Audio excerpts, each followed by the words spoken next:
Hello everyone, ಮತ್ತೊಮ್ಮೆ ಕ್ರೇಯಾನ್ ಸ್ಟಾರೋಗೆ ಸ್ವಾಗತ. ಇವತ್ತಿನ ರೀಡಿಂಗ್ನಲ್ಲಿ ನಿಮ್ಮ ಮನಸ್ಸಿನಲ್ಲಿರುವ ವ್ಯಕ್ತಿಯ ಇಂದಿನ ಭಾವನೆಗಳು ಏನಿರಬಹುದು, ಇದೊಂದು ಕರೆಂಟ್ ಫೀಲಿಂಗ್ ಸೆಕ್ಷನ್ ಆಗಿರುತ್ತೆ. ಹಾಗೆ ಕಲೆಕ್ಟಿವ್ ಎನರ್ಜಿನಲ್ಲಿರುತ್ತೆ. ಯಾರ್ಯಾರು ನನಗೆ ಸಬ್ಸ್ಕ್ರೈಬ್ ಮಾಡ್ತಾ ಇದ್ದೀರಾ, ಕಮೆಂಟ್ಸ್ ಮಾಡ್ತಾ ಇದ್ದೀರಾ, lot of thanks to you.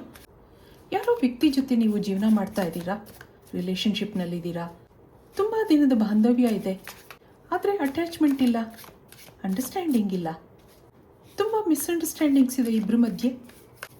ಕೂತು ಮಾತಾಡಬೇಕು, ಸರಿ ಮಾಡ್ಕೋಬೇಕು ಅನ್ನೋ ಮನಸ್ಸು ಇಬ್ರಿಗೂ ಕಾಣ್ತಾ ಇಲ್ಲ. ಇಲ್ಲಿ ನೀವು ಮಾತ್ರ ಡಿಸ್ಟರ್ಬ್ ಆಗಿದ್ದೀರಾ.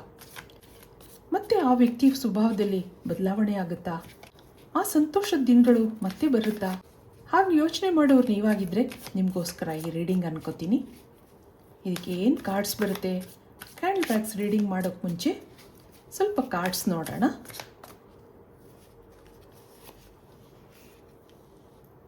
ಇದು ನಿಮ್ಮ ಎನರ್ಜಿ ಆಗಿರುತ್ತೆ.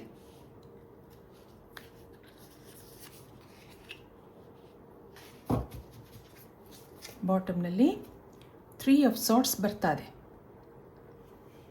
ಮನಸ್ಸು ಒಡೆದಿದೆ. ಇದಕ್ಕೆ ಅವರ ಎನರ್ಜಿ ನೋಡೋಣ. ಇಲ್ಲಿಂದ 3 ಕಾರ್ಡ್ಸ್ ತೆಗಿತೀನಿ. ಇಲ್ಲಿ 7 ಆಫ್ ಕಪ್ಸ್, ಮತ್ತೊಂದು ದಿ ಮೂನ್ ಕಾರ್ಡ್ ಬರ್ತಾ ಇದೆ. ಹಾಗೆ 10 ಆಫ್ ಸಾರ್ಟ್ಸ್, ಬಾಟಮ್ನಲ್ಲಿ 10 ಆಫ್ ವ್ಯಾಂಡ್ಸ್ ಇದೆ. ಈಗ ನೀವು ಸೈಲೆಂಟ್ ಆಗಿದ್ದೀರಾ. ಈ ಕನೆಕ್ಷನಲ್ಲಿ ಮೂಮೆಂಟ್ಸ್ ಇಲ್ಲ, ನಿದ್ದೆ ಮಾಡ್ತಾ ಇದೆ. ಆದರೆ ಮತ್ತೆ ಆ ವ್ಯಕ್ತಿ ಸರಿಯಾಗಬೇಕು ಅನ್ನೋ ಭಾವನೆ ನಿಮ್ಮಲ್ಲಿದೆ. ಮೆಂಟಲಿ ಡಿಸ್ಟರ್ಬ್ ಆಗಿದ್ದೀರಾ.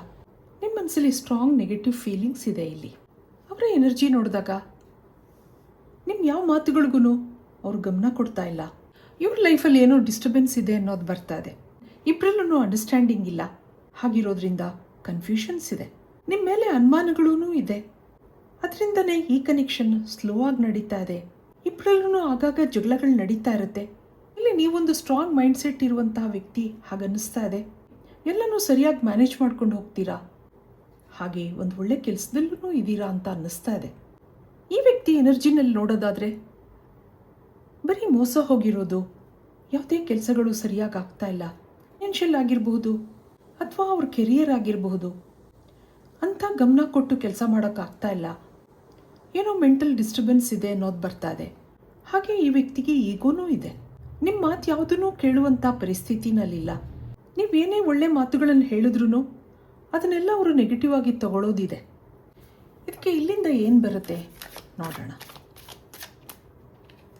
ನಿಮ್ಮಿಬ್ಬರ ಮಧ್ಯೆ ಈ ಮಿಸ್ಅಂಡರ್ಸ್ಟ್ಯಾಂಡಿಂಗ್ಸ್ ಯಾಕಿದೆ? ಹಾಗೆ ನೋಡಿದಾಗ ಒಂದು ಕಾಲದಲ್ಲಿ ಅವ್ರ ಡ್ರೀಮ್ ಪರ್ಸನ್ ನೀವಾಗಿದ್ರಿ. ಇಲ್ಲಿ ರೆಬೆಲ್ ಬರ್ತಾ ಇದೆ ನೋಡಿ, ಎಷ್ಟು ಚೆನ್ನಾಗಿ ಬಂದಿದೆ. ನಿಮ್ಮಿಂದ ಅವ್ರ ಜೀವನ ತುಂಬ ಸಂತೋಷವಾಗಿತ್ತು. ಈಗ ಒಂದು ರೆಬೆಲಿಯನ್ ಎನರ್ಜಿ ಬರ್ತಾ ಇದೆ. ನೀವೇನೇ ಹೇಳಲಿ ನೋ ಅನ್ನೋದು, ಎಲ್ಲದಕ್ಕೂ ಜಗಳ ಕ್ರಿಯೇಟ್ ಮಾಡೋದು, ಆ ಒಂದು ಎನರ್ಜಿ ಇಲ್ಲಿ ಬರ್ತಾ ಇದೆ. ಒಂದು ಕಾಲದಲ್ಲಿ ಅವ್ರ ಡ್ರೀಮ್ ಪರ್ಸನ್ ನೀವಾಗಿದ್ರಿ. ನೀವು ಅವ್ರ ಜೀವನಕ್ಕೆ ಬಂದಾಗಿಂದ ಏನೋ ಸಂತೋಷ ಇತ್ತು.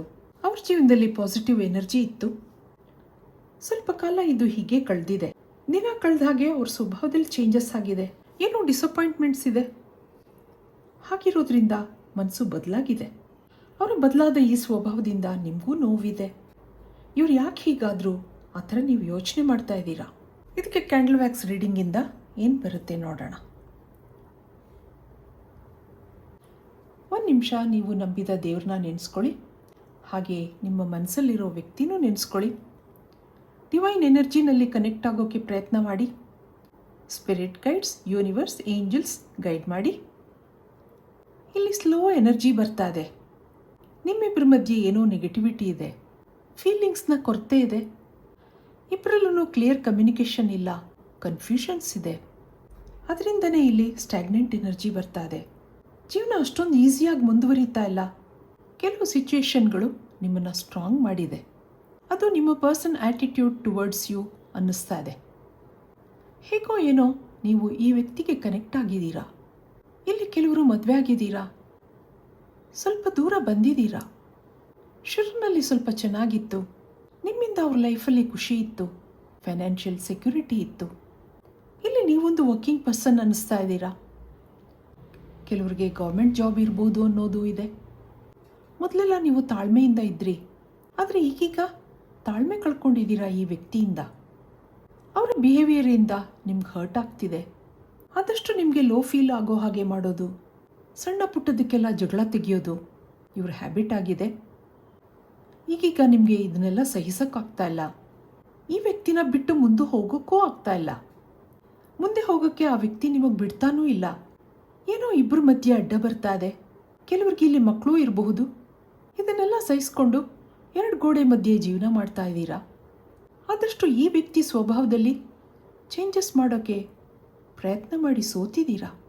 ಇದರಿಂದ ನನಗೆ ಬಿಡುಗಡೆ ಇಲ್ವಾ ಹಾಗನ್ಸುತ್ತೆ ನಿಮ್ಮ ಮನಸ್ಸು. ಅವ್ರ ಸಿಟ್ಟು ಕೋಪಗಳು ಮುಂದುವರೆದಿದೆ. ನೀವೇ ಸ್ಟ್ರಾಂಗ್ ಆಗ್ತಾ ಇದ್ದೀರಾ, ಕಾನ್ಫಿಡೆಂಟ್ ಆಗಿದ್ದೀರಾ. ಈ ಮಧ್ಯೆ ಸೈಲೆಂಟ್ ಆಗಿದ್ದೀರಾ. ಮೊದಲೆಲ್ಲ ಕೂಗಾಡಿ ಸ್ಟ್ರೆಸ್ ಮಾಡ್ಕೋತಾ ಇದ್ರಿ, ಈಗ ಶಾಂತವಾಗಿರೋದನ್ನ ಪ್ರಾಕ್ಟೀಸ್ ಮಾಡ್ಕೊಂಡಿದ್ದೀರಾ. ಇದೆಲ್ಲ ದಿನ ಇದ್ದಿದ್ದೆ, ಇದಕ್ಕೆ ಯಾಕೆ ನಾನು ತಲೆ ಕೆಡಿಸ್ಕೋಬೇಕು ಹಾಗನ್ಕೊಂಡು ಸೆಲ್ಫ್ ಫೀಲಿಂಗ್ ಮಾಡ್ಕೋತಾ ಇದ್ದೀರಾ. ನಿಮ್ಮ ಗಮನ ಎಲ್ಲ ನಿಮ್ಮ ಜೀವನ ಸುಧಾರಿಸ್ಕೋಬೇಕು, ನಿಮ್ಮ ಕೆರಿಯರ್ ಇಂಪ್ರೂವ್ ಮಾಡ್ಕೋಬೇಕು ಅನ್ನೋದ್ರ ಕಡೆ ಇದೆ.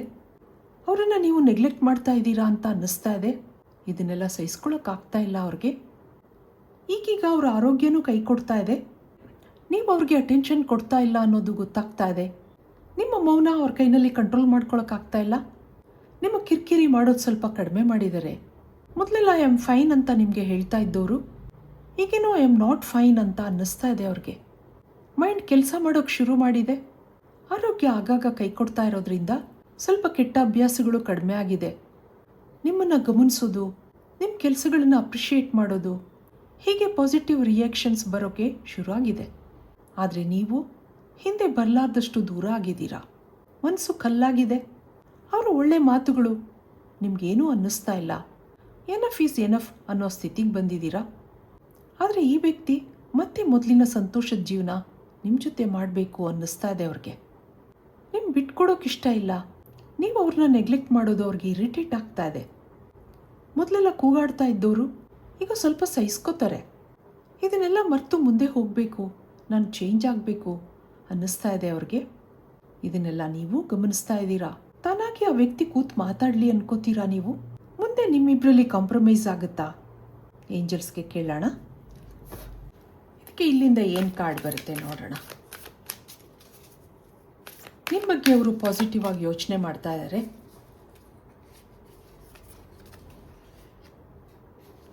Bring love into the situation. ನೋಡಿ, the answers you need are coming. ಮತ್ತೊಂದು, take time to breathe out, have faith in your dreams ಅನ್ನೋದು ಬರ್ತದೆ. ಒಂದು ಕಾಲದಲ್ಲಿ ನೀವು ಅವ್ರ ಡ್ರೀಮ್ ಪರ್ಸನ್ ಆಗಿದ್ರಿ. ಯಾಕೋ ಏನೋ ಬರ್ತಾ ಬರ್ತಾ ಪರಿಸ್ಥಿತಿ ಹದಗೆಟ್ಟಿದೆ. ಒಂದೊಂದ್ಸರಿ ಟೈಮ್ ಸರಿಯಾಗಿಲ್ದಿರುವಾಗ ಎಲ್ಲರ ಜೀವನದಲ್ಲೂ ನೆಗೆಟಿವಿಟಿ ಇರುತ್ತೆ. ಅದರಿಂದ ಇಲ್ಲಿ bring love into the situation ಅನ್ನೋದು ಬರ್ತಾ ಇದೆ. ನೀವು ಸಾಕಷ್ಟು ಸೋತಿದ್ದೀರಾ, ಆದರೆ ಎಲ್ಲಿ ತನಕ ಅಂತ ಅನ್ನಿಸ್ತಾ ಇತ್ತು. ಈಗ ಸ್ಟ್ರಾಂಗ್ ಆಗಿದ್ದೀರಾ. ಆ ವ್ಯಕ್ತಿನಲ್ಲಿ ಬದಲಾವಣೆ ಬರುತ್ತಾ ಅಂತ ಯೋಚನೆ ಮಾಡ್ತಾ ಇದ್ರಿ. ಆ ಉತ್ತರ ನಿಮಗೆ ಸದ್ಯದಲ್ಲೇ ಬರುತ್ತೆ ಅನ್ನೋದು ಬರ್ತಾ ಇದೆ. ನೆಮ್ಮದಿಯಾಗಿ ಉಸಿರಾಡಿ. ಜೀವನ ಹೀಗೆ ಇರೋಲ್ಲ. ಅವರ ಆರೋಗ್ಯದಲ್ಲಿ ಏರ್ಪೇರಾಗಿರೋದ್ರಿಂದ ಅವರೀಗ ಮೆತ್ತಗಾಗಿದ್ದಾರೆ ಅನ್ನೋದಿದೆ. ಕಾಲ ಮನುಷ್ಯನಿಗೆ ಬುದ್ಧಿ ಕಲಿಸುತ್ತೆ. ಅವ್ರ ಈಗೋ ಎಲ್ಲ ಕಡಿಮೆ ಆಗ್ತಾ ಇದೆ, ಮತ್ತೆ ಅವರು ಸರಿಯಾಗ್ತಾರೆ ಅನ್ನೋದಿದೆ.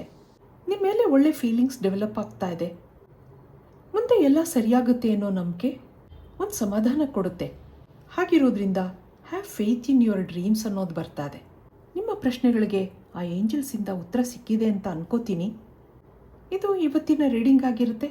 ಮತ್ತೆ ಇಂಥದೇ ರೀಡಿಂಗ್ ಕೇಳಬೇಕು ಅನಿಸಿದ್ರೆ ನನ್ನ ವಿಡಿಯೋಸ್ನ ಲೈಕ್ ಮಾಡಿ, ಶೇರ್ ಮಾಡಿ, ಸಬ್ಸ್ಕ್ರೈಬ್ ಮಾಡಿ. Thank you for watching. Be happy always.